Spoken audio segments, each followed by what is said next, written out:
So hello, everybody. I'm here with JP Marceau. Some of you might have seen him on my channel. You might have seen discussions between him and John Vervaeke. He also has a YouTube channel where he talks about the relationship between symbolism and emergence and panpsychism, all these really fascinating things. One of the greatest things that's been going on in the past few months for those who haven't been following is that we started a Symbolic World Blog. And JP is the main editor, the chief editor of the blog. He's managing all the writers and deciding which articles are going online and everything. So I've been really happy to partner with him. And I've been very excited about the quality of the articles that have been coming up. And in this discussion, we're going to look at his ideas related to the symbolic thinking and also the two articles that he put up on the Symbolic World blog.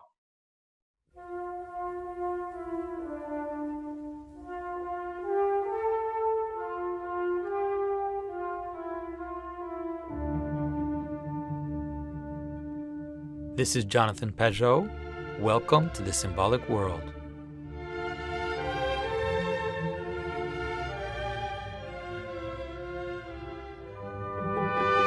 So, JP, to start, maybe you can tell people how your experience has been. We started, I think we launched about a month ago, or maybe a bit more. What has been your experience in terms of managing the blog and seeing these articles pop up from our different collaborators? Yeah, it's been great to be able to have a correspondence, have a back and forth with different symbolic thinkers. So, of course, initially it was like setting people up, sending emails, gathering people. And then once sort of the workflow got started, it's been fun. I've learned a lot already. Some people, as you said, have been writing excellent articles. And it's worth mentioning that you got those people initially from the Facebook group. It's titled I think it's the Symbolic World Within the Zombie Invasion. That's right. That's run by our friend Jacob Russell. Yeah, that's right. Yeah. And it's been a good community to be a part of. It's been cool to see the quality of the posts that have been coming up and like just the improvements in the level of symbolic thinking that I've seen around. It's crazy if I think of, let's say 3 years ago, 4 years ago, when you started making videos, Jonathan, and people were sort of interested in you, but they didn't know what you were really talking about. And now not only are people understanding, but they can even contribute themselves. So if I look at it at the long term, I find it all very exciting and encouraging. Yeah, that's really, it's strange because that's been one of the most exciting things for me is to really watch this kind of crew come up, very fascinating, obviously good intuition and a good capacity to kind of take people through the steps, of their symbolic thinking, applying it to all kinds of things that I wouldn't have thought of. And also pulling in strains in terms of analogies from different traditions that I don't really know that well. People obviously have their own baggage and their own knowledge, their own line from which they pull their ideas. And that's why I was really happy to see the first article you put up. I put up the very, very first article kind of introducing people, and then your article came up strong right away, because I'm not really a formal philosophical thinker. I'm more intuitive, more analogical. I use images and stories. So I'm more, let's say, taking it from the artistic perspective, whereas you were really able to write an article which traced the line between the symbolic thinking that we're trying to develop, the Platonic thinking, Aristotelian thinking, all the way to Thomas Aquinas, and then connecting it also with new ideas of emergence. So maybe you can give us a little bit of an idea of your article so that we can talk about that. Yeah. I can credit part of the thinking in this article to the several conversations I've had with John Vervaeke, because it's really in the course of those discussions that it became obvious when talking to him, and also by reading the comments and interacting with other people who had watched the videos, that you can start with the bleeding edge of a scientific thinking. You can start with cognitive science that is trying to gather the different ontological levels within science and get from there fairly smoothly to symbolic thinking, to the sort of worldview that you found in the Neoplatonists, for example. So I can try to lay it out fairly quickly. What has been happening is for a while, like during the Renaissance, progressively people tried to reduce everything down to the material level, because people were able to calculate things, and it was yielding more and more progress over time. So people got progressively more materialistic, but it's been sort of blowing up in the last few decades on in a few different sciences, actually. And I don't want to take like a very long time and spell out the different places where it broke down exactly and what are the precise solutions that people give to the different levels. But the bottom line is that something that integrates all of those new those new facts within science is the basic idea, the basic Neoplatonic idea that the world is made of potential and patterns. So you can see it at every level within the scientific ontology. You can start just right away from the bottom. At the bottom of physics, what looks like is there. People quibble about the details, and there is lots of disagreements between physicists trying to interpret what this could all mean. But a common interpretation, and one that will work well when we apply it to other levels of being as well, is to see the ground layer of physics as just potential, like fields of potential from which different particles can emerge. So you have the idea of, you can have particles that emerge from potential, and then once those particles are there, they will emerge also the potential that's below them. They will influence what other particles can emerge. They will influence the interactions between those different particles. And then if you take a set of particles, you can also see how their potential for higher level atoms or molecules. So of course, a molecule, for instance, is made of several atoms and particles. And in one sense, you can see the molecule as emerging from those, but you can also see that the molecule is informing the potential that is below it. It's out of all of the things that could happen with those different particles, there's something very precise that actually occurs. It's the pattern of this molecule. And then you can keep going up the levels of being. In a cell, for instance, you have tons of enzymes, you have different molecules that could be doing several different things all over the place. They could the cell could eat that other cell, it could fragment, it could do a bunch of stuff. But from all of this potential, all of the different stuff that exists at the level of the molecules within the cell, what actually happens is the emergence of a global pattern, of the pattern of the cell, which will then in turn inform what happens with those different molecules. And then we could go higher up to the human level, where we see this within our own being. And this has been coming up, especially in cognitive science, as people try to study the mind, how it is that our cognition work. Take all of the possibilities that I have within my body, within my members. Even if I just take one of my members, if I just take my eyes, and the way I look at the screen and I see you, Jonathan, right now, I could be focusing on a myriad of different things, but I will actually gather only a few most significant points in there, like your eyes, like maybe your eyebrows, a bit of your mouth, and so on. And I will gather from all of this potential, that at the level of my, let's see, the photons hitting my eyeballs, there's tons of potential information I could focus on right there.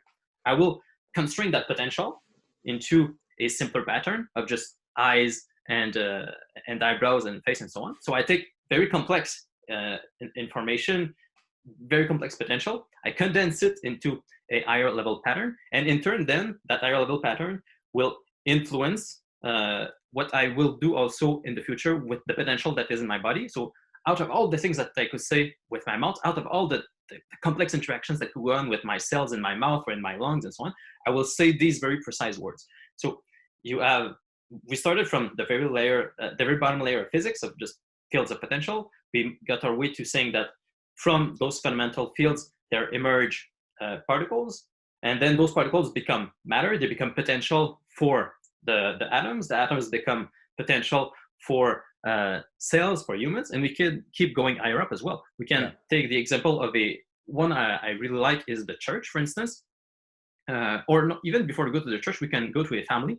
Let's say in a tradition, I can just try and take your family. Like Jonathan is the head of his family, and you can see this in the way that he will gather from all the potential things that his family could do. that the different members could be doing in the family. Someone could be reading over there, someone could be carving over there. Sometimes Jonathan will act in a way that will gather all of these potential interactions from the family, and he will have them do a precise thing, let's say maybe eat or maybe go to church and so on. So he'll gather this potential into one pattern of the family, to the actions that the family does at the higher pattern of, let's say, going to church or eating at a certain amount of the day and so on. So you have an emergence from different individuals, the emergence of a pattern, with the pattern of a family that goes through you, Jonathan, and then that flows back down into the precise things that you do. So you can see it as emergence from the potentialities in your family of a pattern, a more abstract or a higher level phenomena. And then from this will emanate also constraints on those individuals. And you can see the same thing going on in a church, where the priest does the same things that you do in your family of gathering all the people. And then if you go even higher up, you can see Christ doing this also with the whole of creation. Really, he is sort of the highest level story that will contain and gather all of the other stories. Mm-hmm. So we all have different stories in our different parishes. There's all sorts of stuff going on. But out of all of this potential, Christ gathered it all into one abstract pattern.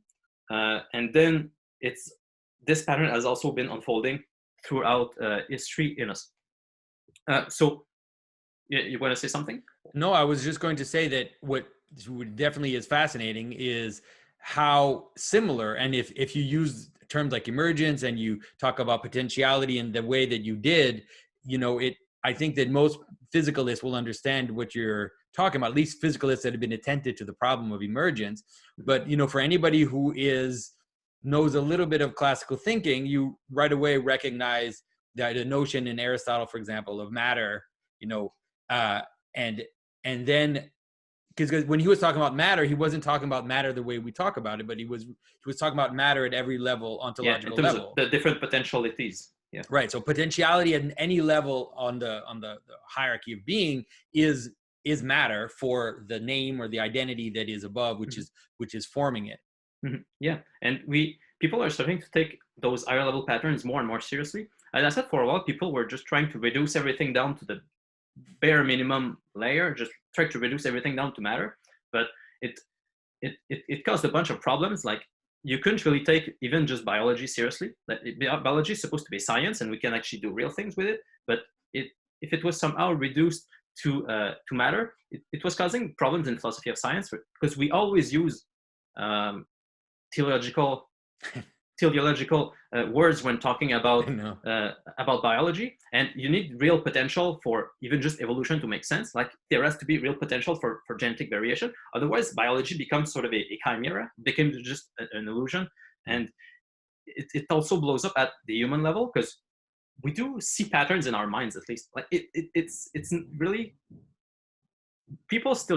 some people still try to reduce the mind to something like matter and try to say that the mind doesn't exist. But it's a minority position by now. Most people will do something that they call maybe non-reductive physicalism or weak emergence, where it's exactly what I mentioned, where there is potential in our bodies, and somehow all of this potential is gathered in a special member in our head, and there are higher level patterns there, which you can find if you were to just look at our individual cells. Like the fact that Jonathan gets up in the morning and typically goes carving, it's not a pattern that you'll find in individual cells in your body. It's a pattern that exists at the emergent level of the organization between all of your cells. And in that emerging pattern, somehow there is consciousness with perceptions, with choices, with emotions, and so on. And without even having to spell out the precise relation between mind and body, people will largely agree that, okay, but at least there is such a thing as like your head mediating somehow between your matter and your mind. We don't have to get into the precise. There is an invisible pattern, even though they might try to find ways to get around talking about it, or use the word information, for example. Who is it that I heard, one of the new atheist types, who said that, oh, well, at least now we know that basically the world is made of matter and information. I was like, okay, Mr. Neoplatonic atheist, like, we're getting somewhere now. let's keep talking from that point on. Interesting stuff. Yeah. And then we can link that up to symbolism, because symbolism is really the study of how you jump from those different layers of being. Like, what are the symbols that connect levels of being together?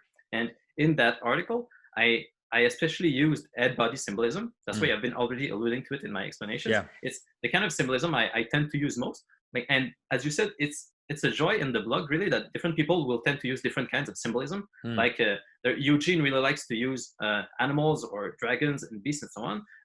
There's I think Max really likes to use like space and time. You like to use center and periphery. I like to use head and body. And you can see Saint Paul doing this, and it's not really a surprise, considering that Saint Paul was both a Jew coming from a symbolic background and also really well studied. Was a Roman, well studied in Greek philosophy. So you can see him putting those two together when he uses the head-body symbolism to describe the relationship between not only with our individual heads with our bodies, but also the relationship between the Father and his family, and also the relationship between Christ and the church. So it's what I tried to lay out in that article. What I like about the article especially is you really take the time to kind of show the process. And so like I tend to work by, when I'm talking about symbolism, I tend to work by analogy and surprise. It's like I'm going to create an analogy and then you're going to be surprised to see your intuition kind of wake up. But what I love about your article is that you actually show the levels. It's like, okay, from this, like just like you did now, you really showed how the necessity of this pattern to manifest itself from the scientific sense, in terms of atoms and molecules and bodies, but then also in terms of stories, in terms of your day, in terms of anything which has form, anything which presents itself to us as existing, will have to participate in this pattern of emergence. And well, what's interesting, I find the word emergence hilarious. I tend to find it very funny because it really is. I feel like it's this like last ditch, like fist, saying, okay, I see this is real, but I'm still going to do it bottom up. Like I don't want to accept that there's also like order coming back down to form the body. Yeah. I think that's why I like so much to not only start from, let's say, our bodies and then use that head body symbolism to go to the higher levels of being. I like to also go down and see that it works even lower, because something that will be very convincing to physicalists or scientific types. Like, if I can show that I can think of myself when I used to be a physicalist, like I could understand well how you go from, let's say, particles to atoms to molecules to cells. And if I can reuse that machinery that the physicalist uses, let's say, to think about the relationship between the nucleus in a cell and the organelles in the cell, if I can use that to have him think about himself in terms of his head and his body, and then about Christ and the church, like I used his last ditch attempt to reduce everything to the physical and turned it into something that can have spiritual significance. And I really like the example of the nucleus in a cell, because if you take the nucleus, it's an organon like the other organons in the cell, like the mitochondria and all of the other stuff, but it will gather all of what occurs in those different organons into himself, and somehow it will turn it into meaningful information. Like, it will say that, okay, well, these various enzymes that are coming from this organon, when they hit the nucleus, it will like have these extremely complex interactions with DNA, and at a higher level, you see this as an exchange of information, of genetic information, and we can't get away from this language within just biology itself. So you use this information, and the cell will want to do this or do that. So it will then order the organelles to create this enzyme or this enzyme in response. So you can see like the different parts of the different members of the cell being gathered in their head, gathered in the nucleus, which will like raise to higher level patterns and then bring it back down to incarnate in the cell. And the same thing that happens in our bodies, same thing that happens in a community, in a church, for instance, where everyone has their different idiosyncrasies, their different patterns that occur to them within the day. And then they will talk with one another, and they will also talk with their priest. They will go to confession. They will tell him about the best parts of their day or the worst part of their days, and the priest will gather all of this up, and then he will try to make it all fit within the story of the incarnation. So he takes all of those individual stories, brings it into the highest story, and then uses also his symbolic skills to bring it back down to the people, either by talking to them, by altering the prayers during mass, or by creating different prayer groups around the church and so on. So you can see the same sort of pattern that is occurring within cells is occurring within us, and it's occurring within the church as well. Yeah, and it's occurring, if you get the idea of a leader or the idea of a king or something like that, or a president, you can see that happening because, like you said, the king or the president is just a person. Like he's of the same stuff as all the other people in his group. Yeah. But because he's been anointed, or he has a crown, or he's been chosen, it doesn't matter which word you use, then he ends up moving above, gathering the will of the people into himself, but also, like you said, informing the will of the people to a certain extent. Let's say managing and doing all those words that we use. And so you can see that, like, the idea that a cell and a country has the same structure is something which on the one hand can, in a way, I think, maybe soothe the physicalist to a certain extent, because we're saying this is it. Like it's not magical fairies in the way that you think about it. It's not, although yeah, fairies are part of it too. But it's like that these patterns we can get there later. We can get there later. We'll get to fairies and angels later. But for now, you can understand that when we talk about these spiritual truths which inform reality, it's the same thing happening in the cell that's happening in the city, and so it can help you understand what we're talking about when we talk about these things. Yeah, and I remember in a conversation I had with John and also Mary Cohen, we brought up the idea of, okay, so because the sort of metaphysics I've just been putting forth is like, John likes this. He thinks this works quite well. And we asked him whether within cognitive science, this was sort of a widespread attitude, or if other people were more physicalistic. And he said that it's sort of shifting now. And for now, a lot of people are still like reductionist physicalists, but he says that there's also, I don't remember the statistics, but like most people who don't come from just a technical background, like people who have a background in, let's say, linguistics or philosophy, will acknowledge the sort of ontology that I just laid out. So within even just science, like the fact that this sort of metaphysics is soothing to them, I think we can see by the fact that like John and a bunch of other cognitive scientists are willing to endorse it.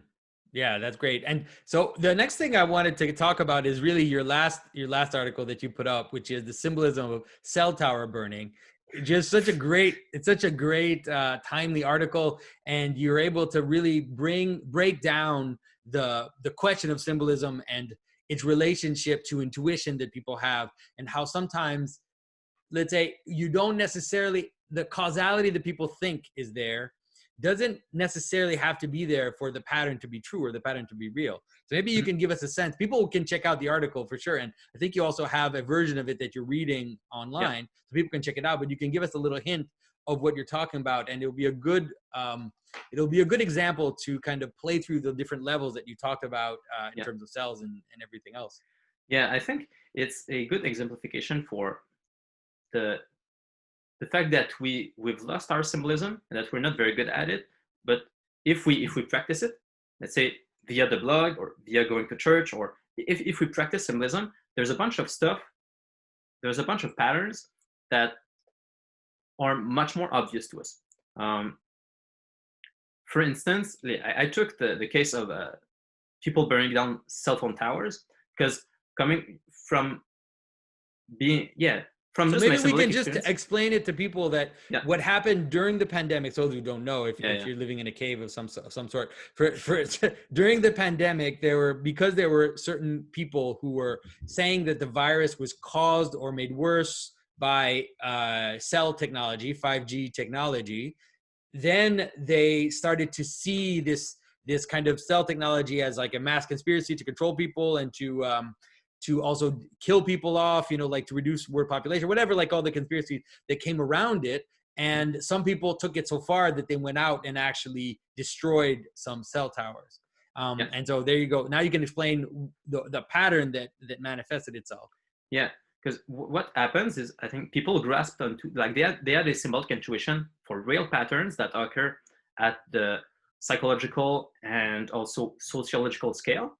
But because we're not very good at detecting those anymore, or treating them as psychological and social patterns, people try to bring them down to the material level, and that's what caused issues. So I can say what are, I think, the valid patterns that occur at the psychological and social levels. So you can even just start biologically, like the fact that cell phone towers allow people to communicate easily by communicating easily with one another, having internet all over the place. You can travel easily. It's easy to do business with other people. So this intercommunication within the world allowed people to like physically move easily and to spread pathogens. So at the biological level, there's at the social level, there's already something there relating cell phone towers and the virus. At a psychological level, there's the fact that there's tons of stuff that had to do with technology and how it made us more inclined for all of the panic that we saw. The fact that we have so much enjoyment possible at our fingertips via our cell phones made people quite willing to just hunker down and stay in their homes, to be very obedient to the government. The government was also much more able to monitor what was going on because technology allows us to communicate so easily. Like the research can spread, like what occurs in China can influence what we do here. And then also the government can propagate information quickly. They can tell people, okay, now you need to follow this law, you need to follow that law, and so on. They can even track people with their cell phones to see if they obey or not those regulations. And then we can also add at the communal level as well that we saw a huge social media panic, and this just adds fuel to the fire, where people feel really trapped by cell phone towers. Like, so you can see that there are real patterns from the cell phone towers that occur at the social and psychological levels. Yeah, because such a huge part of the COVID thing and the lockdown was based on media and information. And like you said, our willingness to accept the lockdown. Because, I mean, can you imagine just 30 years ago, maybe, or 40 years ago, the idea that the government could have imposed this so easily on everybody would have just been impossible. The internet made it possible for people to work from home, made all these things possible, which made us accept the statement of the pandemic and the panic, all of this together. And so so the idea that that cell technology was part and even in a way a cause of the situation was absolutely true. There's no way to deny it. Mm-hmm. Yeah, it's really, so we can see the cell tower as a symbol because it's a physical artifact. It exists at the physical level. It's a real tower made of metal and plastics and so on. But it mediates also with the psychological and social levels because it participated in the social patterns that fueled the COVID crisis. So I think conspiracy theorists who blame the cell phone towers for the virus, or at least for part of the virus, will intuit this, and it's a valid intuition to start off. But rather than seeing this as a properly social and psychological phenomenon to which you need to provide a psychological and social answer, they cast it down to the physical layer because that's what we tend to do. As we discussed, it's only been in the last few decades that we've been starting to rediscover like Neoplatonism and those different theories that incorporate potential and form at different layers of being. So it's not surprising that people would cast down the social problems that they intuit from the cell towers, and that they would cast them down into the language of physics. But this, you can see that, okay, and you can contrast this with what happened, let's say, to the Israelites, because they would do something similar from time to time. They would notice that there was something breaking up their social and psychological patterns. Like maybe they were worshiping a golden calf and it's causing all kinds of trouble. So they would get rid of that golden calf, but it's not the whole thing they would do. They wouldn't just like burn the calf down and then hope that because they burned it down physically, then all of a sudden things will be okay. They also reinstated other practices to gather themselves together. So it's not just a physical problem, it's a social problem. You need a social solution for it. But I think this is the step that the arsonists don't quite get. Things won't just get better because you burn down the cell towers. Yeah, exactly. And in terms of the imagery, it's very powerful because in scripture they call the asheras, or the sacred poles. And so there's several moments in scripture where the Israelites kind of give in to building these sacred poles that are dedicated to other gods, and then they destroy the sacred poles. So there's something about the actual visual.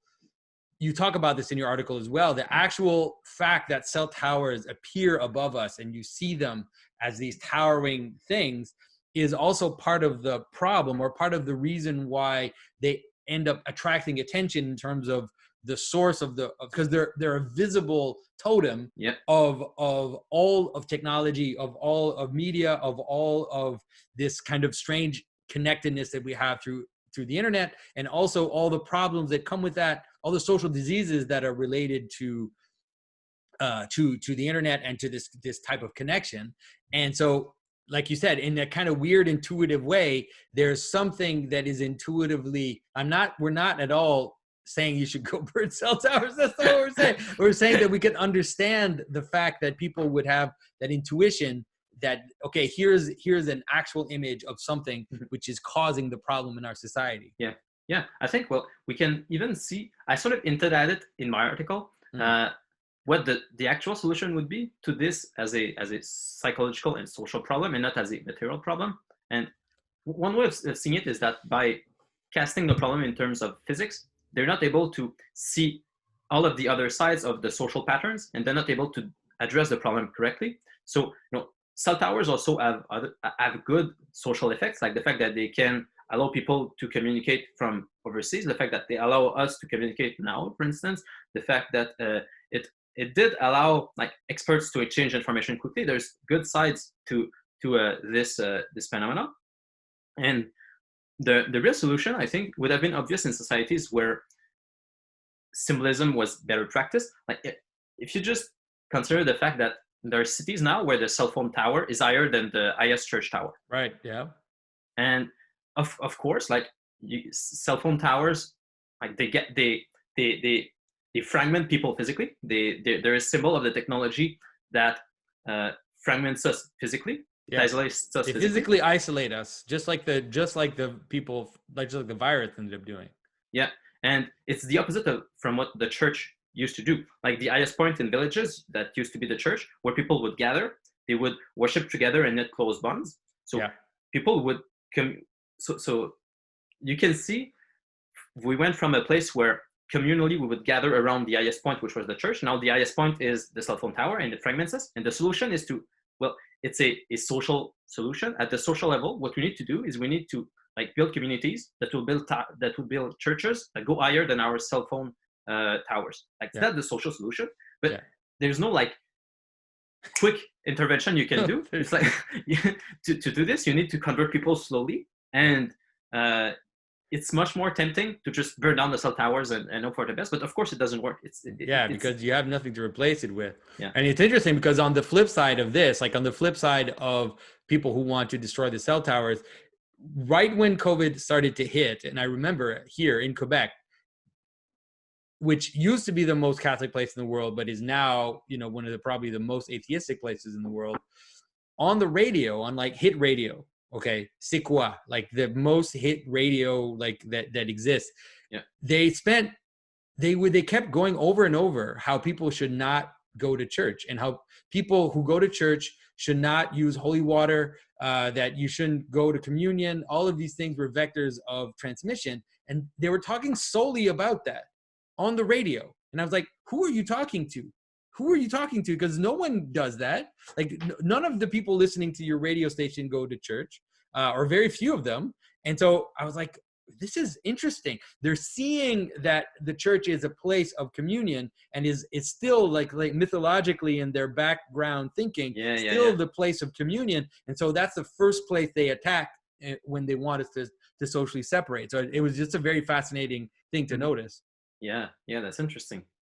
And to try to bring it back to the blog, I think it's those sort of patterns that would have been more obvious in more traditional societies is something that we're trying to like foster on the blog and in this online community in general, where we're trying to practice seeing the world this way. We're trying to practice seeing the different symbols that hold the different layers of reality together, so that when something weird occurs, like that, when social patterns emerge, that we can actually see them, and we don't just burn down the cell towers or like fuel the problem some other way, that we can actually diagnose the issue and do something positive maybe out of it.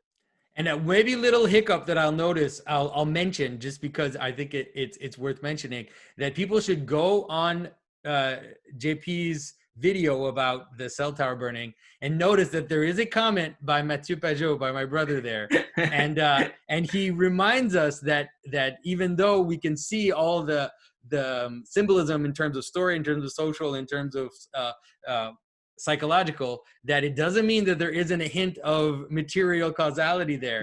And so you can go check that out for yourself, and there's some strange things happening in the scientific world as well. So go check that out. I'm really excited to see, because I noticed that the next article coming out is something called The Dragon of Minneapolis. And so I'm really looking forward to seeing how some of the people on the blog are going to interpret what's happening around us right now.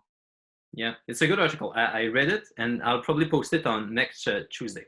So nice. So we're looking forward to that. It's an excellent article, I think. Yeah, I'm trying to figure out how much I'm going to get into what's going on right now. I might do a video on feet washing or something like that to try to address some of the questions of the things we've been seeing going on. But it seems like the world is just spiraling into madness faster and faster. The clown world was funny for a while. It just it's not as funny anymore. It's looking more like a diabolical clown with pointy teeth. Yeah, it's just scary now.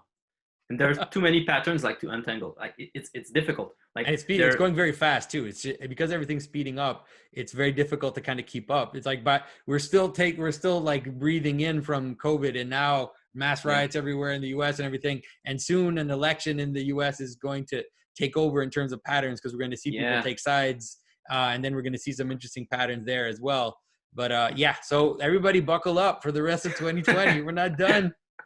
Yeah, we're gonna hit symbolism for this, because there's too many like monsters that are sort of mingling and interacting with one another, so it makes it very hard to diagnose. Like there are definitely zombies in those riots, but there's also like other kinds of monsters, and I haven't wrapped my head around it yet. Like I don't know if I'll have time to do it before it's even over. Oh yeah, it's interesting stuff. So guys, go to the blog, follow the blog.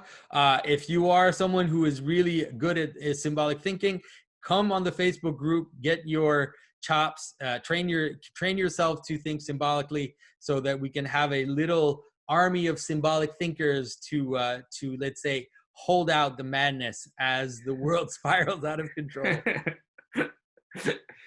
All right, everybody, thanks for your attention, and JP, thanks for your time as usual. I it's a good conversation. Thanks, Jonathan. All right. I hope you enjoyed this discussion on emergence and the symbolism of cell tower burning. As you heard here in this interview, there's a lot of stuff going on around the symbolic world, around this symbolic thinking. We have the website and the articles and the blog that we talked about with JP. All of these videos are also being put out as a podcast called The Symbolic World. There is also a clips channel, which is constantly putting out material by subject. And so if you ever wondered what I think about this or that is definitely the place to look. They're doing a great job. And of course, if you enjoy what we're doing, we are doing this completely through the help of people who are financing us, who are funding us, who are supporting us. And so go check out my website at the support page and see the different ways in which you can support this adventure. For those who support the podcast, I have a monthly free video, and this month it will probably be a video on the symbolism of foot washing, and it'll be related to kind of some of the madness that we've seen around the world in the past few weeks. So thanks for your support, everybody, and I will see you very soon.